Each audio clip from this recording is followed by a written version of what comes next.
Do you need something? Have a few minutes to talk? Very well. I had been recording a message for Kolyat. How are things going with him? It is difficult. All things worth keeping are. I never explained.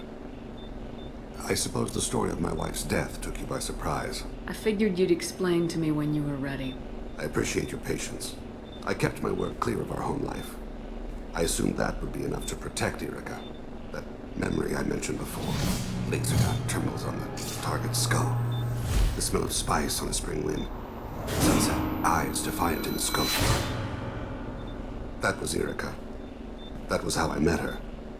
She saw my targeting laser as she walked by and threw herself in the way. So how'd she go from blocking your shot to having your children? I had to meet her. The memory possessed and endowed me. I fell on my knees before her, begged her pardon. She introduced me to the world beyond my work. Eventually, she forgave me. Later, she loved me. I guess she impressed you. She woke me up. Her body trembles, not fear. Indignation.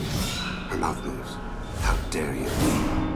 You and I trained to sacrifice ourselves to save others. How often does a civilian step in the way of a bullet to protect someone they've never met? I thought she was the goddess Urashu. She met my eyes through the scope, and my purpose faltered. When you talked to Kolyat, you said she died. I let myself become complacent. I thought Erica and Kolyat were safe. I stayed away too long, and my enemies came for her.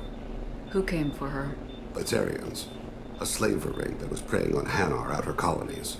I'd killed their leaders. They paid the Shadow Broker to find out who I was. But they were afraid of me, so they went after her. You told Kolyat that you hunted her killers down. Erica woke me up. When she passed, I returned to my battle sleep. My body hunted her killers, murdered them. I was taught to grant death quickly, cleanly, to minimize suffering. Them, I let them linger. You were operating on instinct. By your own rules, you can't blame yourself. But I made the choice to hunt them. They're the only lives I've ever taken of my own choice. The only deaths on my own conscience. I haven't spoken about my wife, and I don't think I ever have. I didn't have anyone left to tell it to. You're talking to your son again. That's huge. Don't lose sight of that by dwelling on should-have-beens. You are correct, of course. Thank you for listening, Siha. I think my translator just glitched. What did you call me? Siha. Someday I'll tell you what it means.